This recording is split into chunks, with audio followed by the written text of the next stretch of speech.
حیرت بھی ہے کہ کس طرح سے آپ کی دلچسپی ہوئی، لیکن آپ کی دلچسپیاں دیکھتے ہوئے، آپ کی خدمات دیکھتے ہوئے کئی عجوبے سامنے آتے ہیں۔ دیکھیے آپ تو مصروف رہتے ہیں اپنے تحقیقی کاموں میں، لیکن ہم نے دیکھا ہے کہ کوئی ایسا ہفتہ نہیں گزرتا کہ جب آپ کا کالم کہیں نہ کہیں ضرور آتا ہے، اور آپ مستقل کالم لکھتے رہتے ہیں۔ ناظرین کی اطلاع کے لیے بتاؤں کہ عارف رسانہ صاحب ایک بہترین صحافی ہیں، اور دنیا بھر کے جتنے معروف اخبارات ہیں، آپ کے کالم ہر ہفتے شائع ہوتے رہتے ہیں۔ آپ کے کالم کا ایک مجموعہ افکار تازہ کے عنوان سے بہت پہلے منظر عام پہ آ چکا ہے، اور عنقریب ہم اسے ورلڈ اردو ایسوسی ایشن کے بک سیشن میں بھی ضرور اس کو ہم ڈالیں گے۔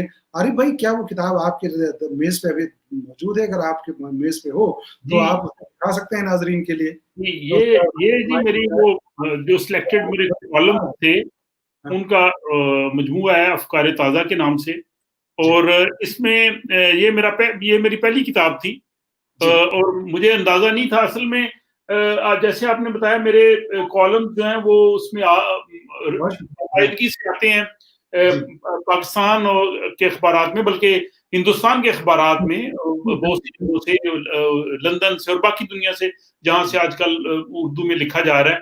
تو یہ میری کوشش۔ آپ کو ایک دلچسپ بات بتاؤں، آپ نے جس کتاب کی ابھی رنمائی کی، آپ کو خود حیرت ہوگی کہ یہ کتاب نہ تو مجھے ہندوستان میں ملی، نہ پاکستان میں ملی، نہ یورپ میں ملی۔ یہ کتاب جا کے آپ کے ایک دوست نے مجھے جاپان میں پیش کی کہ یہ یا بس دیکھ لیجیے، بس یہ ناکاگاوا صاحب نے جاپان میں دیا کہ بھئی یہ جی، عارف صاحب نے آپ کے لیے بھجوایا۔ ہم نے کہا کہ یہ ناصر ناکاگاوا صاحب آپ کے اور میرے بڑے ہمارے مشترکہ بہت اچھے دوست ہیں، بہت نفیس انسان ہیں۔ انہوں نے اس کی تقریب رونمائی وہاں پہ کروائی تھی، پہلے چائنا میں ہوئی تھی، پھر جاپان میں ہم گئے تھے تو انہوں نے پذیرائی کی۔ تو خواجہ صاحب اصل میں ہر آدمی کے لکھنے کا ایک دائرہ کار ہوتا ہے، اور آدمی کیوں لکھتا ہے۔ جی میں دیکھیں جیسے ادب میں بھی نظریات ہیں، میں بنیادی طور پہ ادب برائے مقصد کا قائل ہوں کہ اگر کچھ آپ لکھنا چاہتے ہیں تو اس سے لوگوں کو، انسانیت کو فائدہ پہنچے، اور لکھنے کا کچھ مقصد ہونا چاہیے، کیونکہ کائنات میں خدا نے کوئی چیز بھی بغیر مقصد کے کائنات میں پیدا ہی نہیں کی، تو ادب کیسے بغیر مقصد کے ہو سکتا ہے۔ تو اس لیے یہ بھی میں سمجھتا ہوں کہ خدا کی طرف سے کچھ مطلب عنایت ہوتی ہے، عطا ہوتی ہے۔ تو جب میرے ذہن میں کوئی موضوع آتا ہے، پھر اس میں بہت میں اسٹڈی کرتا ہوں، کیونکہ آج کے دور میں معلومات اتنی زیادہ ہیں کہ کوئی ایک بچہ جو اسکول کا ہے، اس کے بھی ہم علم کا جو ہے وہ اندازہ نہیں کر سکتے۔ تو جب ایک اخبار میں یا آج کل جیسے سوشل میڈیا پہ کالم یا کوئی چیز آتی ہے، تو لوگ اس کو کیوں پڑھیں، یا اگر اس کو پڑھیں تو پڑھنے کے بعد وہ محسوس کریں جی کہ اس کالم سے، اس تحریر سے ہمیں کچھ نئی چیزیں ملی ہیں، ہماری معلومات میں اضافہ ہوا، ہمارے ذہن کے دریچے کھلے۔ تو ایک تو میں ہفتے میں ایک، بلکہ آج کل تو چونکہ جاب پہ زیادہ مصروفیت ہے، شاید 2 کالم ہی لکھ سکتا ہوں مہینے میں، لیکن اس میں پورا مطالعہ کرتا ہوں، اس کی چیزوں کو دیکھتا ہوں، پھر میں اس کی جو اردو زبان ہے، میں اس کا کوشش پوری کرتا ہوں کہ اس کا پورا خیال، گرامر کا، املا کا، تراکیب کا، اور جہاں پہ کچھ مجھے ضرورت پڑے میں اس کو دوبارہ دیکھتا ہوں کہ اس میں میں کم۔ دیکھتا ہوں کہ آپ کی تحریر بہت پختہ ہوتی ہے، اور بالکل کسی طرح کی ایسی گنجائش نہیں ہے کہ اس پہ کچھ بات کی جائے۔ بھی صاحب ہو سکتا ہے، ظاہر ہے ہم انسان ہیں، اور ظاہر ہے کہ آپ کو پتا ہے کہ میرا آج بھی پورا دن میرا تو وہیں پہ طبی تحقیق میں، لیبز میں، اور وہاں پہ گزرتا ہے، اور جب وقت ملتا ہے تو تھوڑا میں لکھنے کی کوشش کرتا ہوں۔ ظاہر ہے وہ جو لوگ بالکل ادب سے وابستہ ہیں، اور جن کا اوڑھنا بچھونا ادب ہے، یا جن کا کہہ لیں کہ دوسرے لفظوں میں پروفیشن ادب ہے، ان سے تو ہمارا موازنہ مشکل ہے، لیکن پھر بھی کوشش ہوتی ہے۔ ناظرین کے لیے میں ایک بات عرض کروں، چونکہ آپ کی گفتگو سے یہ بات سامنے آ رہی ہے۔ میں نے یہ دیکھا، دیکھیے آپ کی تحریر میں بالکل براہ راست بیانیہ ہوتا ہے، ایسا نہیں کہ وہ لفظوں کی بازیگری بہت کم دیکھنے کو ملتی ہے۔ براہ راست آپ اپنے مقصد پہ آتے ہیں، براہ راست ان کا اظہار کرتے ہیں۔ اور میں نے جتنے اب تک میجری لوگوں کو دیکھا ہے، ان کی تحریروں کو دیکھا ہے، اس سے ایک بات کھل کر کے آتی ہے۔ میں اپنے مطالعے کی بات، اپنے مطالعے کے حوالے سے یہ بات کہہ رہا ہوں کہ میجری ادیبوں کو زیادہ تر میں نے یہ دیکھا ہے کہ وہ لفظی بازیگری کے بجائے براہ راست مطلب پہ آتے ہیں اور گفتگو کرتے ہیں۔ آپ کی جو تحریریں ہیں، آپ کی جو کالم ہیں، میں نے دیکھا کہ زیادہ تر اگر ان کالم کو ایک جگہ کیا جائے، جو آپ کی کتاب میں بھی ہے لیکن وہ ظاہر ہے کہ منتخب ہیں، لیکن اس کے علاوہ بھی جتنے بھی ہیں ان کو اگر ہم دیکھتے ہیں تو زیادہ تر حصہ آپ کے تحریروں کا وہ یقیناً سیاسی کالمز ہوتے ہیں۔ اچھی بات ہے، ہر چیزوں پہ نظر ہونی چاہیے۔ ایک شکایت آپ سے، آپ نے ادب پہ بھی بہت لکھا، علامہ اقبال پہ لکھا اور دوسرے گوشے پہ لکھا، لیکن ہم جیسے لوگ یہ جاننا چاہتے ہیں کہ جو آپ لوگ وہاں موجود ہیں، بہت سارے لوگوں سے ہمارے رابطے نہیں ہیں، آپ لوگ بھی مہجری ادب پہ بھی کبھی کبھی ایک آدھ کالم لکھ دیا کریں کہ کس طرح کے لوگ بیارے اجنبی ممالک میں کس طرح کے لوگ موجود ہیں آپ جیسے، جن سے ہم رابطے میں نہیں ہیں. تو یہ شکایتیں میں کئی لوگوں سے کر چکا ہوں اور آپ سے کیا ہے. کیا جی کوئی میں ایسا کالم ہے یا لکھنا چاہ رہے ہیں یا لکھا؟ سب سے پہلے تو میں ڈاکٹر صاحب دوبارہ شکریہ ادا کرتا ہوں کہ آپ نے یہ تحریک پیدا کی ہے. ایک تو آپ کی یہ ورلڈ ایسوسی ایشن سے جو دنیا بھر میں میرے جیسے لوگ بیٹھے ہیں وہ آپس میں رابطے میں ہوئے ہیں اور آپ ان کا مرکز ہیں، آپ جو ہے سینٹر آف گریوٹی ہیں. ہم آپ کے ارد گرد جو ہے وہ چکر لگا رہے ہیں یا آپ سے ہم وہ رہنمائی لے رہے ہیں. تو ایک تو مطلب یہ بہت بڑا کام ہے، مطلب یہ الفاظ نہیں ہے، میں نے اس کو تلاش کیا ہے کہ دنیا بھر میں جو اردو کے لیے کام کر رہے ہیں یا مہجری ادب کے لیے کون سا ادارہ، کون سی یونیورسٹی، کون سی تنظیم، کون سی شخصیت کام کر رہی ہے، کوئی دوسرا خواجہ اکرام یا کوئی دوسری ایسی تنظیموں میں نظر نہیں آتی. اور یہ آپ کا جو سوال ہے یہ بھی اسی کا حصہ ہے کہ آپ مطلب وہ لوگوں میں ایک وہ فکر ڈال دیتے ہیں، ایک کوشش ڈال دیتے ہیں کریں. خواجہ صاحب میرے اگر آپ افکار تازہ میں بھی جو سلیکٹڈ منتخب کالمز ہیں اگر آپ اس میں دیکھیں تو میں نے کوشش کی ہے کہ ہر موضوع پہ لکھا جائے. اور بلکہ میرے جن لوگوں نے اس پہ تبصرہ کیا ہے انہوں نے کہا ہے جی کہ اس کتاب میں گھر کے ہر فرد کے لیے کالم جو ہے وہ تحریر موجود ہے. اس میں نے خواتین کے مسائل پہ لکھا ہے، میں نے معذوروں کے مسائل پہ لکھا ہے، سماجی امور پہ لکھا ہے، مذہبی کالم ہے، سائنسی تحقیقات اور جدید جو سائنسی چیزیں ہو رہی ہیں ان کو میں نے آسان اردو میں لکھا ہے. اس میں ادب پہ بھی موجود ہے اور اس میں باقی جو مغربی معاشرہ ہے اس کے بارے میں بھی. تو کوشش کی ہے کہ ہر ایک موضوع پہ، فکر اقبال پہ بھی، قرآن پہ بھی، رسالت مآب صلی اللہ علیہ وسلم کی جو ہے وہ ذات گرامی پہ بھی، تو یہ سارے میں نے اس میں الحمدللہ جمع کیے ہیں اور یہ اس پہ لوگ مترف ہیں. آپ کا یہ مہجری ادب کے حوالے سے ہے، یہ اس میں میں نے اپنے طور پہ کوشش کی ہے اور میں نے بہت سے لوگوں پہ لکھا ہے، شاید وہ آپ تک نہیں پہنچ سکی وہ چیزیں. ان میں چند ایک میں مثالیں آپ کو دوں گا. برطانیہ میں ایک پروفیسر شریف بقا صاحب موجود ہیں، وہ محقق ہیں، ادیب ہیں، شاعر ہیں. ان کی 50 سے زائد بہت ضخیم کتابیں جو اقبالیات پہ ہیں، جو اردو ادب پہ ہیں، جو قرآن حکیم پہ ہیں، جو باقی چیزوں پہ ہیں، انہوں نے اردو میں، انگریزی میں اور باقی بھی انہوں نے لکھا ہے، لیکن زیادہ تر ان کی اردو میں 50 سے زائد ان کی کتابیں ہیں. اور اس وقت جو عمر ان کو میں نے لکھا ہے، ان کی تحریر 3-4 کالم لکھے ہیں. نام دوبارہ بتائیں. پروفیسر محمد شریف بقا صاحب، وہ میں کوشش کروں گا کہ ان سے آپ کا رابطہ تو ہو سکے، لیکن وہ ان جدید ذرائع کو بھی اتنا استعمال نہیں کرتے. وہ اتنے وہ میرے لیے استاد کا درجہ رکھتے ہیں اور وہ اتنے شفیق ہیں کہ وہ ہر ہفتے مجھے خود فون کر کے کم سے کم جو ہمارا آدھے گھنٹے کی نشست ہوتی ہے اس میں اقبالیات، اردو ادب اور باقی ساری چیزیں ان کے آدھے گھنٹے کے میں ٹیلی فون سے بہت کچھ سیکھتا ہوں. ان پہ میں نے 2-3 کالمز لکھے ہیں. جی اس کے علاوہ نصر ملک صاحب سے آپ آگاہ ہیں، نصر ملک صاحب پہ میں نے 2-3 کالمز لکھے ہیں. اس کے علاوہ وائس آف امریکہ کی اردو سروس کے ایگزیکٹو ڈائریکٹر ہیں رضی احمد رضوی صاحب کے حوالے سے میں نے لکھا ہے. میں نے ناصر ناکاگاوا کے حوالے سے لکھا ہے. جناب سرور غزالی صاحب کے بارے میں نے لکھا ہے. محمد ادریس صاحب ہیں جو ناروے میں شاعر ہیں، وہ ان کی شاعری کی کتاب ذرا سی دھوپ، اس کے حوالے سے میں نے لکھا ہے. عدیل احمد آسی صاحب ڈینمارک میں مقیم ہیں، انہوں نے بہت اچھے شاعر ہیں اور ابھی ان کا تیسرا جو مجموعہ ہے ذکر رسالت مآب، بلکہ اس کا پیش لفظ بھی انہوں نے مجھ سے لکھوایا ہے. ان کے حوالے سے ان کی کتاب پہ میں نے لکھا ہے. اور بہت سے ابھی ڈاکٹر آصف صاحب ہے وہاں پہ. تو میں نے بہت سے جو میرے ذہن میں یا جو میرے قریب آتے ہیں، میں سمجھتا ہوں، میں اپنی یہ ذمہ داری سمجھتا ہوں کہ جو لوگ دنیا کے مختلف ملکوں میں، اجنبی ملکوں میں بیٹھ کے اردو کی خدمت کر رہے ہیں، ان کی خدمات کا اعتراف کیا جائے.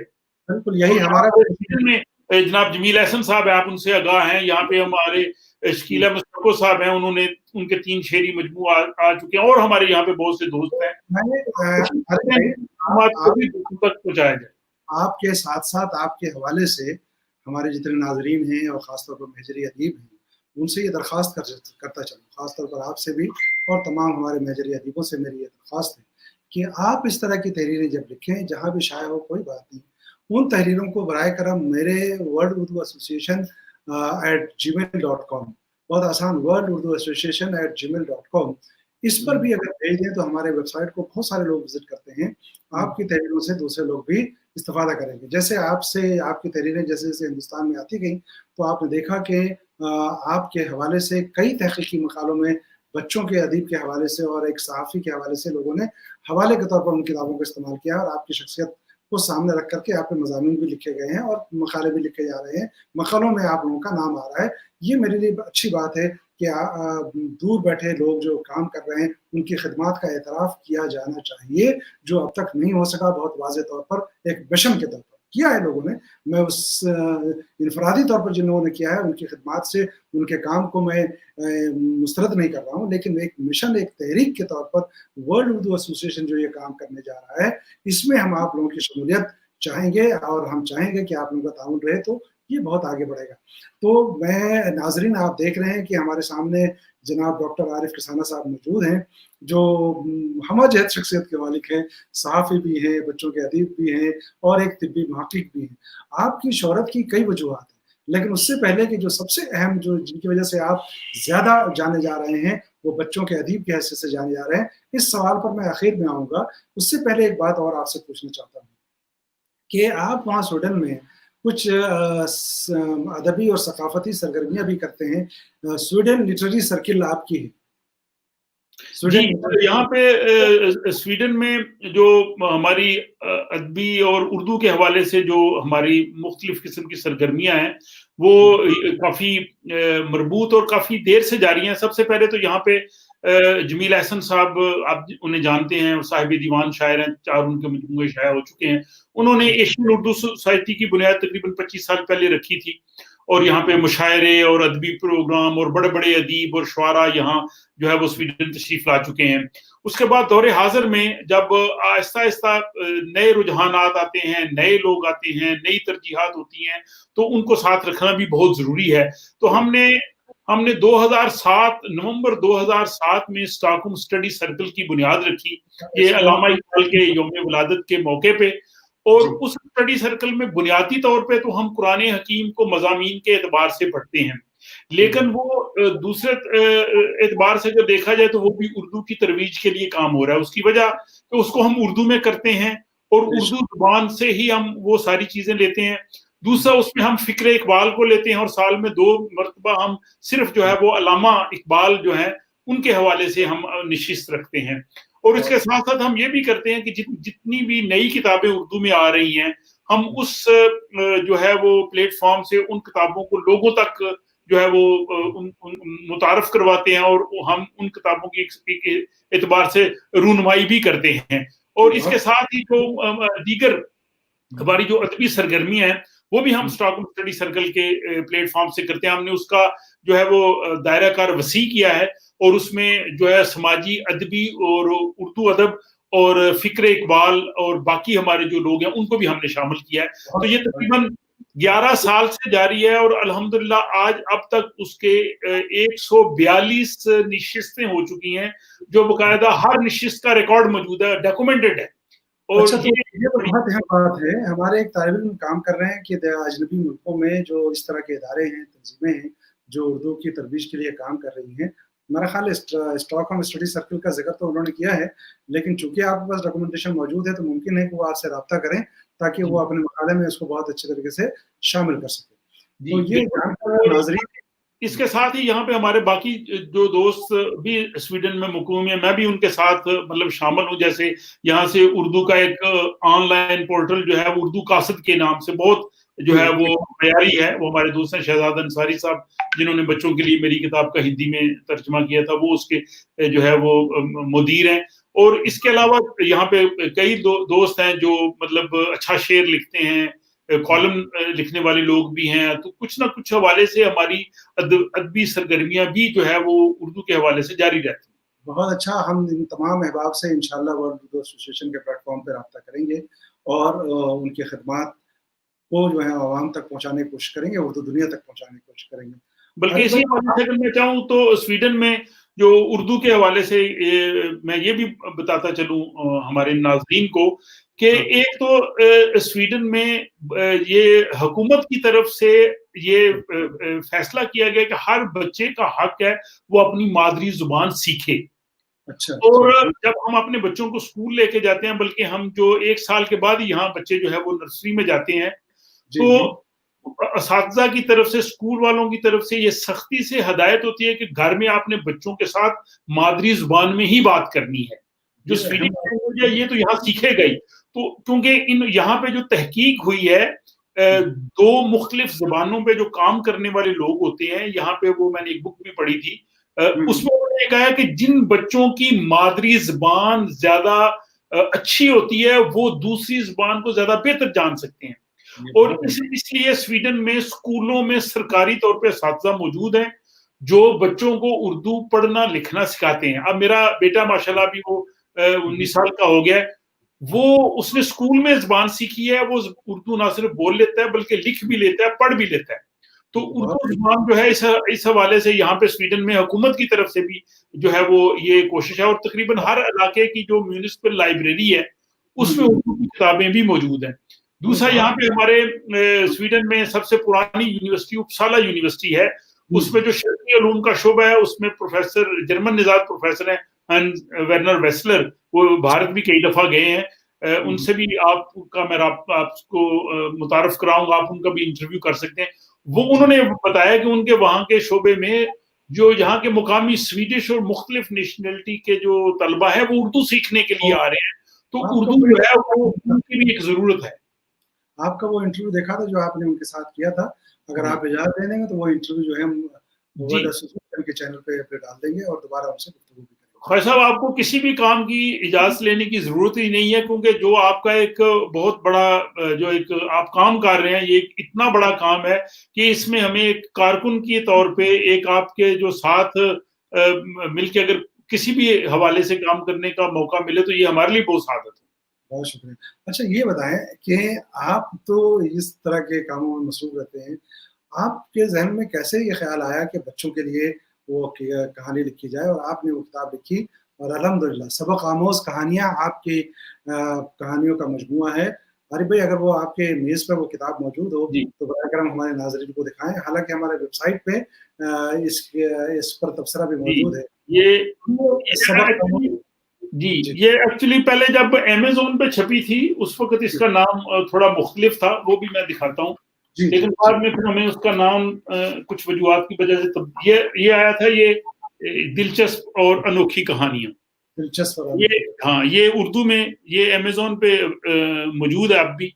تو اس کے بعد جب یہ دوبارہ اسلام آباد سے جب یہ شائع ہوئی تو انہوں نے اس کو سبق آموز کہانیاں سمجھا جی کہ زیادہ بہتر ہے. اور یہ الحمدللہ اتنی مقبول ہوئی کہ اب اس کا 3را ایڈیشن پاکستان میں آ رہا ہے. 2000 کی تعداد میں پہلا ایڈیشن اور سیکنڈ بھی 2000. تو آج کے دور میں اگر کسی کتاب کا 3را ایڈیشن 2000 کی تعداد میں چھپے تو میں سمجھتا ہوں یہ بہت بڑی غنیمت ہے. ان کہانیوں کو ایکچولی لکھنے کا یہ بھی میں سمجھتا ہوں انسان اپنی زندگی میں بہت سے کام کرتا ہے، اس میں ظاہر بنیادی طور پہ انسان کی اپنی کوشش ہوتی ہے، لیکن اللہ کا فضل اس صورت میں شامل حال ہو جاتا ہے جب انسان کی کوئی خواہش ہوتی ہے کوئی اچھا کام کرنے کے لیے، جس کو قرآن کا صبح لانا کہ ہماری طرف جو آتے ہیں تو ہم ان کو راستہ اور دکھاتے ہیں. میں بھی باقی لوگوں کی طرح کالمز لکھتا تھا اخبارات میں، 20-25 سال تھے، اور میں نے بچوں کے لیے کبھی لکھنے کا نہیں سوچا تھا، اور یہ وہ غلطی تھی میری. لیکن آج بھی اگر آپ دیکھیں برے صغیر کے بلکہ دنیا میں جو بڑے بڑے ادیب ہیں وہ اردو میں بچوں کے لیے بہت کم لوگ لکھتے ہیں. شاید وہ یہ سمجھتے ہیں کہ اگر ہم بچوں کے لیے لکھیں گے تو ہمارا درجہ تھوڑا کم ہو جائے گا، ہم بچوں کے چھوٹے سطح پہ آ جائیں گے. حالانکہ ان کو یہ معلوم ہونا چاہیے کہ بچوں کے لیے لکھنا بچوں کا کام نہیں ہے.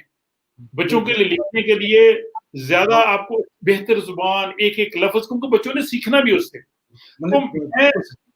بچپن میں تو عارف بھائی کہ میں نے اپنے ایک طالب علم سے ریسرچ کروایا، اس وقت آپ کی کتاب سامنے نہیں آئی تھی، آج سے 5 سال پہلے انہوں نے ادب اطفال پہ کام کیا. لیکن بعد میں جب آپ کی کتاب آئی تو آپ کی کتاب کے حوالے سے کئی مضامین یہاں لکھے گئے اور سیمیناروں میں پڑھے گئے. بچوں کے جو ادب اطفال پہ سیمینار ہوئے، اس پہ کئی مقالے آپ کے اوپر خاص طور پر سبق آموز کہانیوں کے حوالے سے لکھے گئے. مجھے حیرت ہوتی ہے، اسی لیے سوال سب سے آخر میں رکھا کہ آپ نے بہت بعد میں آ کر بچوں کے بارے میں سوچا اور لکھا، اور الحمدللہ جس محنت سے آپ نے لکھا اس کو اللہ نے کامیاب بھی کیا، اور یہ اس قدر مقبول ہوئی ہے. کم کتابوں کو یہ شہرت اور یہ مقبولیت حاصل ہوتی ہے. آپ کے ساتھ اللہ کا کرم ہے کہ اس کتاب کے ذریعے بھی اللہ نے آپ کو نوازا اور لیکن آپ نے جس خاکساری سے اور جس محنت سے یہ کتاب لکھی ہے، کیا اس کے بعد بھی آپ آگے بڑھ رہے ہیں یا اس کتاب پہ خاتمہ؟ جی میں بالکل وہ بھی بتاتا ہوں، لیکن تھوڑی سی ذرا میں اس کی مزید وضاحت کر دوں ہمارے ناظرین جو ہیں وہ ان کے لیے. آپ تو انہیں جانتے ہیں. سب سے پہلے تو میں آپ کا بے حد مشکور ہوں کہ آپ نے وہاں پہ مختلف سیمینارز میں بلکہ تحقیق میں آپ کے جو ساتھ شاگرد ہیں، کام کرنے والے ہیں، رکن الدین ہیں، امتیاز الدین ہیں، غلام قادر ہیں، اور جو لوگ ہیں ان لوگوں نے اس پہ تحقیقی مقالے لکھے، ان میں بڑی تفصیل سے لکھا.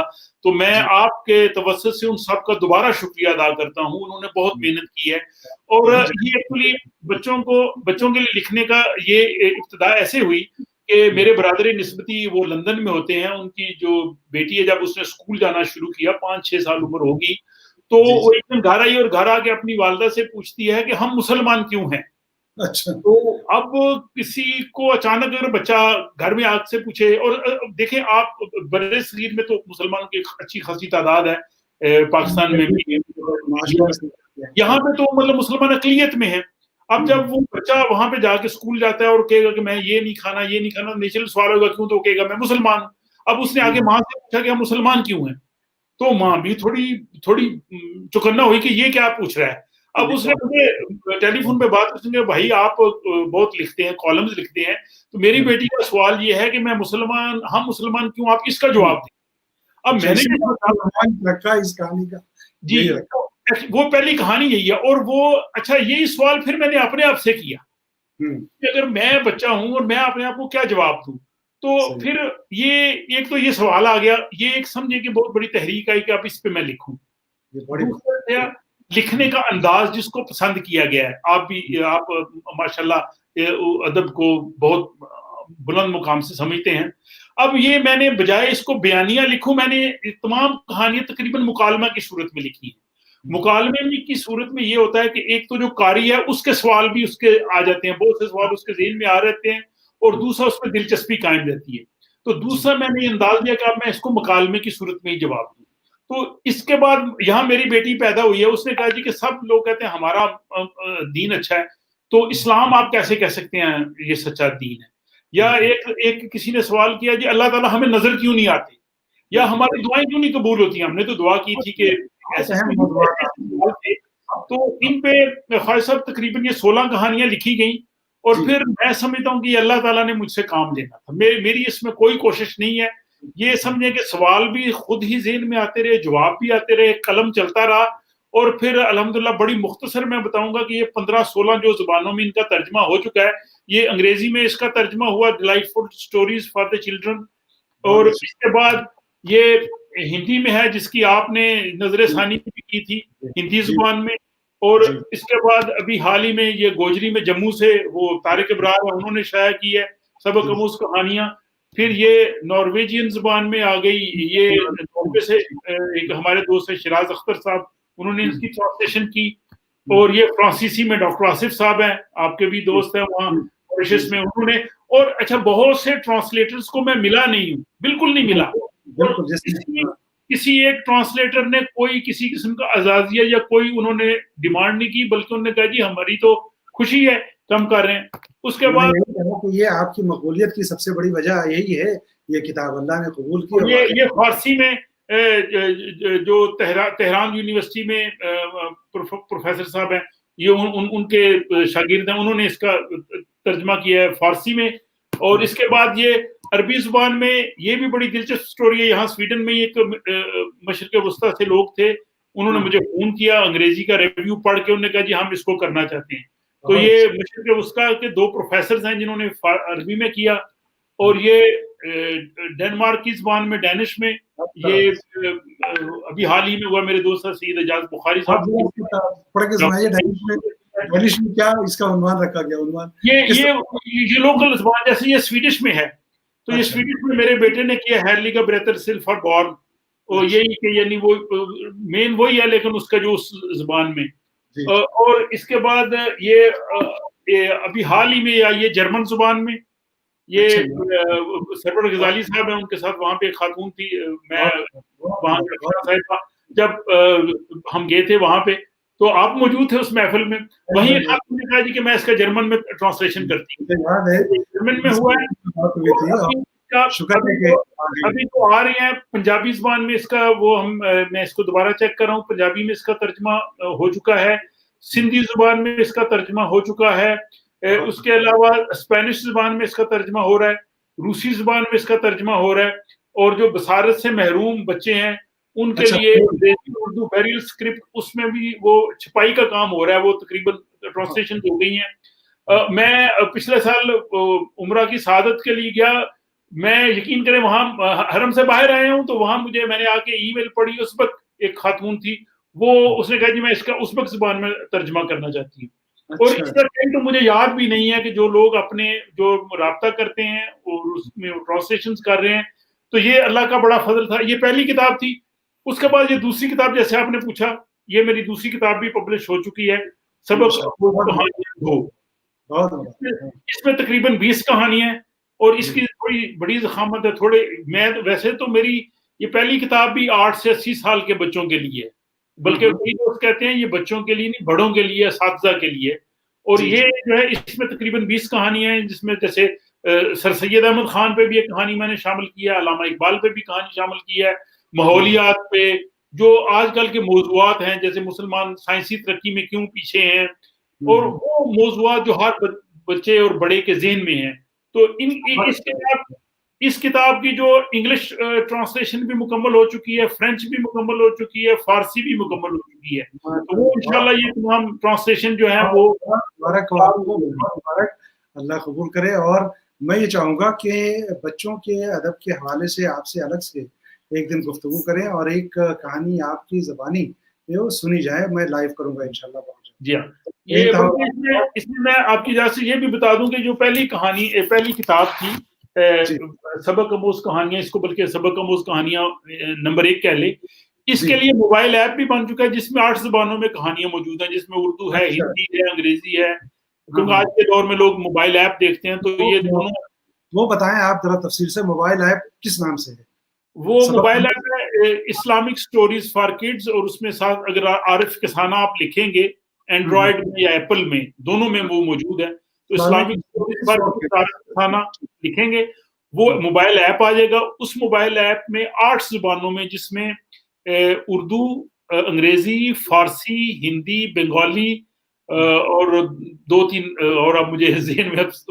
نہیں ہے دیکھیے یہ بہت بڑی بات ہے یہ کہ کسی کتاب کی مقبولیت اس حد تک پہنچے کہ دنیا کی مختلف زبانوں میں بڑی زبانوں میں اور اس کے ساتھ میرا ابھی سلسلہ جاری ہے ابھی بچوں کے لیے 2 اور کتابیں جو ہیں وہ میں لکھ رہا ہوں ایک کتاب تو تقریباً اسی کی جو ہے وہ تسلسل میں سبق آموز کہانیاں 3 ہوگی وہ ظاہر دینی اور اسلامی موضوعات پہ ہی ہیں لیکن جو چوتھی میں کہانی لکھ رہا ہوں وہ مطلب تمام بچوں کے لیے وہ صرف اسلامی کہانیاں نہیں ہیں کیونکہ بعض ہمارے دوست ایسے بھی ہیں یورپ میں باقی دنیا میں وہ کہتے ہیں آپ نے لکھا ہے بہت اچھا ہے لیکن ظاہر ان کی بنیاد تو اسلام ہے تو آپ بچوں کے لیے وہ کہانیاں بھی لکھیں جس کو تمام مذاہب کے بچے وہ بھی پڑھ سکیں تو وہ میں ایک لکھ رہا ہوں اور اس میں یہ کوشش کر رہا ہوں کہ جو دنیا کی عظیم شخصیات ہیں خواہ وہ سائنس میں ہیں خواہ وہ ادب میں ہیں خواہ وہ سماجی شعبہ میں ہیں جنہوں نے دنیا میں بڑے اثرات مرتب کیے ہیں میں بچوں کے لیے ان کی زندگیوں کو کہانیاں بنا کے پیش کروں تاکہ بچوں میں آگے بڑھنے کا اور اگلے جو ہے مراحل میں ترقی کرنے کا ایک ایسا جذبہ پیدا ہو کہ وہ بھی سوچیں کہ ہمیں بھی جو ہے وہ آئنسٹائن بننا چاہیے ہمیں بھی الفریڈ نوبل بننا چاہیے ہمیں بھی جو ہے نا وہ شیکسپیئر کی طرح آگے بڑھنا چاہیے یا ہمیں ایدی کی طرح کام کرنا چاہیے جس نے انسانیت کے لیے کام کیا تو ان شخصیات کو میں دے رہا ہوں جی بہت اہم ہے اور بہت خوشی ہوئی کہ تمام تقریباً تفصیلات آپ کی زبانی ہم ناظرین تک پہنچا سکیں یہ خوشی کی بات ہے اور ہمارا مقصد بھی یہی ہے کہ اجنبی ممالک میں جو اردو کے ادیب موجود ہیں ان کی زبانی خود ان کی خدمات کو اور جس طرح سے انہوں نے تخلیقی سفر تجربہ ہے ان کا اس کو پیش کیا جا سکے. ہم آپ کے یقیناً بہت شکر گزار ہیں. چلتے چلتے آخر میں بہت اختصار میں ایک آخری سوال اور بہت مختصر آپ کا سے جواب چاہوں گا کہ آپ کو معلوم ہے آپ وابستہ ہیں ورلڈ اردو ایسوسی ایشن سے کہ کس طرح سے ہم باہمی ربط اور اشتراک کے ذریعے اس تحریک کو آگے تک پہنچا سکیں. اس پر ہم چاہیں گے کہ آپ غور کریں اور جو ممکنہ تعاون ہو سکتا ہے اس طور پر کہ کیسے اس تحریک کو آگے بڑھائیں. تو ہم آپ سے مدد کے طلبگار بھی ہیں, خواستگار بھی ہیں, تاکہ یہ اردو کا کاز ہے, اردو کو میجری ادب کو خاص طور پر ہم آگے لانا چاہتے ہیں.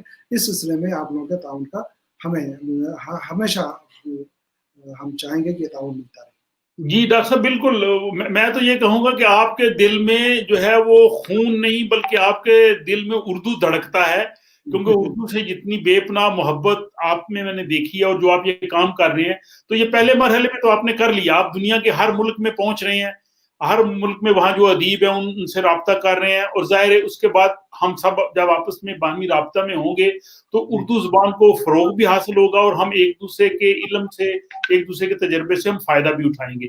تو ورلڈ اردو ایسوسی ایشن کو میری جہاں بھی ضرورت ہو, جس مرحلے پہ بھی, جس طرح کی بھی ہو, میں اور میرے جو یہاں میں رفقائے کار ہیں ہم بالکل آپ کے ساتھ ہیں. اور انشاءاللہ کچھ حالات بہتر ہوں جب یہ دنیا کے, تو ہم کوشش کریں گے کہ اب پچھلے سال بھی ہمارا تھا منصوبہ لیکن آپ مصروفیت کی وجہ سے تشریف نہیں لا سکے.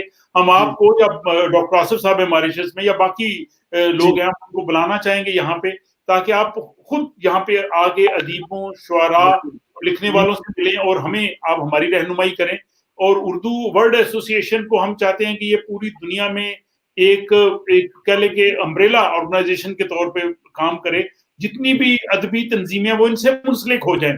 لیکن اس کا جو آپ نے نام رکھا ہے یہ انگلش کے لیے تو بہت اچھا ہے, ورلڈ اردو ایسوسی ایشن, لیکن میری تجویز ہے کہ ساتھ اس میں جو لوگو یا نیچے عالمی اردو انجمن بھی ہونا چاہیے, کہ اردو کی جو اگر تنظیم ہے تو ہم اردو کے نام سے ہی اس کو جو ہے وہ زیادہ متعارف کریں, وہ زیادہ اچھا ہوگا. بہت اچھا مشورہ ہے. میں اپنے منتظمین تک اور اپنے بورڈ آف ڈائریکٹرز تک یہ بات پہنچاؤں گا اور ضرور اس پر غور کریں گے.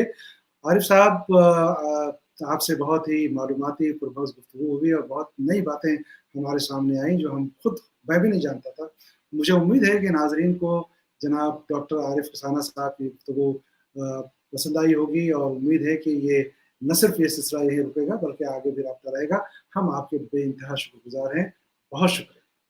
میں یہ آپ کا آخر میں پھر تہ دل سے انتہائی مشکور ہوں آپ کا, ورلڈ اردو ایسوسی ایشن کا, اور آپ کے تمام رفقائے کار کا, کہ آپ نے میری عزت افزائی کی اور مجھے اپنے خیالات دوسروں تک پہنچانے کا جو بہت اچھا جو ہے وہ موقع فراہم کیا. اللہ تعالیٰ آپ سب کو سلامت رکھے اور انشاءاللہ ہم اسی طرح آپس میں رابطے میں رہیں. ضرور.